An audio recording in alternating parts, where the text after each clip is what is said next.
এই বছর হোলিটা একটা অভিশপ্ত দিন হয়ে রয়ে গেল। চলো ব্লগটা প্রথম দিকে শুরু করি। সকালে ফোন এলো ফ্লিপকার্ট থেকে যে একটা পার্সেল এসেছে। আমি তো অবাক, আমি কোনো পার্সেল অর্ডার করিনি। ভাবলাম আমার সাথেও স্ক্যাম হচ্ছে নাকি, তো আমি ভিডিও অন করেছি। এমনিতেই তো আমি ভিডিও বানাই।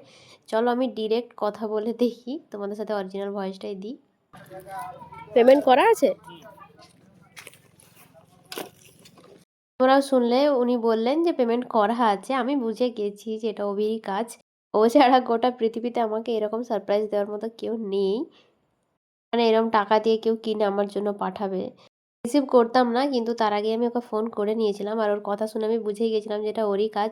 সেই জন্যই রিসিভ করেছি, নয়তো আমি কোনোদিনই করতাম না। চলো কি আছে দেখি। আমি এখনো জানি না, ও বললেও না, বললো যখন রিসিভ করে নিয়েছিস দেখ।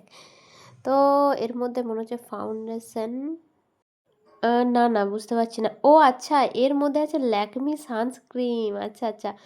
এটা 50 আছে, SPF 50+ টা। এটা আমি কয়েকদিন ধরে বলছিলাম যে আমি নেব, নেওয়া হচ্ছে না, দোকান যাওয়া হচ্ছে না। যখন ট্রেলার ক্লাস থেকে যাই দোকান বন্ধ হয়ে যায়। তো ও ওটা শুনে দুটো অর্ডার করে দিয়েছে। এগুলো বড়গুলো, আমি দুটো নিয়ে কী করব জানি না। এক একটা 395 করে, দোকানেও এরকমই দাম। আমি আগের দিন একবার জিজ্ঞেসও করেছিলাম। দুটো নিয়ে কী করব এটা বলতে গিয়ে ফোন করলাম, তো বললো আর এর থেকে বড় নাকি পাইনি, তাই দুটো নিয়ে নিয়েছে। সে যাই হোক, এখন রেখে দিই, পরে ভাববো যে একটা কি করব। আমি তো ভীষণ খুশি। এরকম ছোট, ছোট জিনিসগুলো খেয়াল রাখলে খুব ভালো লাগে। আমার গোলাপ গাছে প্রচুর কচি পাতা দিয়েছে, কুঁড়িও দিয়েছে। গাছটা অনেকদিন মা ঢেকে দিয়েছিল, সবজি চাষ করে এখানে, সবজি কিছু লাগিয়ে। তারপরে সবজি টবজি ক্লিয়ার হতে গাছটা আবার সুন্দরভাবে গজিয়ে উঠছে। এরপর এলো সেই সময়, বাচ্চাগুলো এসেছিলো আবির মাখাতে। তো ওদের দাবি আমাকে রং মাখাবে। আমিও বললাম ঠিক আছে নে মাখিয়ে দে। আমার এগুলো ভালোই লাগে মোটামুটি। ছোটোবেলায় আমিও খুব এইসব করতাম। তবে এই রঙই আমার জীবনে বিপদ ডেকে এনেছে। তোমরা পরের ভ্লগে দেখতে পাবে আমার সারা মুখ ফুলে, মানে কি বিভৎস বাজে অবস্থা। এখন আমি ভিডিও এডিট করছি, আমি সবেমাত্র ওষুধ খেয়ে শুলাম। খুবই বাজে অবস্থা।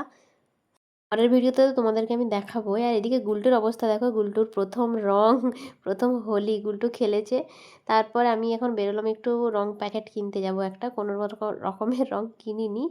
তার কারণ হচ্ছে কোনো কারণই নয়, মানে ছোটোবেলার মতো সেই ফিলিংসটা আমার মধ্যে আর নেই। মানে আমি সেরকম কিছু ফিল করতে পারছি না হোলি টোলি বলে, তাই আমার কোনো রকম ইচ্ছে করেনি। কিন্তু ভাবলাম যে একটা বড়দের পায়ে আবির দেওয়ার জন্যও তো একটা আনতে হবে, সেভাবে বেরিয়ে এলাম। আর গুলটুকে দেখো, বারবার সবাইকে প্রণাম করছে, পায়ে আবির দিচ্ছে। ওকে আজকে শিখিয়ে দিয়েছি, তো ও ওটাই করছে। বাবাকে দিল, এরপর ভাইকে দিচ্ছে। কি মিষ্টি না, কত সুন্দর লাগছে ব্যাপারটা। এরপর আমি এসেছিলাম দাদা বৌদি, সামনাসামনি আমাদের সবাইকে একটু রং মাখিয়ে দিলাম। তাদেরকে একটা ছোট্ট ভাষণ দিয়ে দিই, যারা রিলেশনশিপে আছো তোমরা তোমাদের পার্টনারকে ছোট ছোট যদি এফোর্টগুলো দাও, ছোট ছোট গিফট দেবে, 5 টাকা 10 টাকারও যদি দাও, তোমরা একবার দিয়ে শুধু দেখবে যে কতটা তারা খুশি হয়। দামি গিফট তো অনেক দিয়েছো, 5-10 টাকার একটা ছোট্ট কানের নিয়ে গিয়ে দেখো, ডাবল খুশি হয়ে যাবে। আর এদিকে আমার অবস্থা পুরোপুরি রং মেখে ভূত, প্যান্টটার অবস্থা একদম খারাপ করে ফেলেছি। রং খেললে তো এটা হবেই। এইদিকে এনার অবস্থা দেখো, এখনও খেলা শেষ হচ্ছে না। ওর মুখের রং কেউ আমরা মুছতে পারছি না, ও চাইছেই না, মুছতে দিচ্ছেই না। তার মধ্যে ওর মা ওকে খাওয়াচ্ছে, কিছু করার নেই। আচ্ছা চলো আজকের ভ্লগ এখানে রাখি।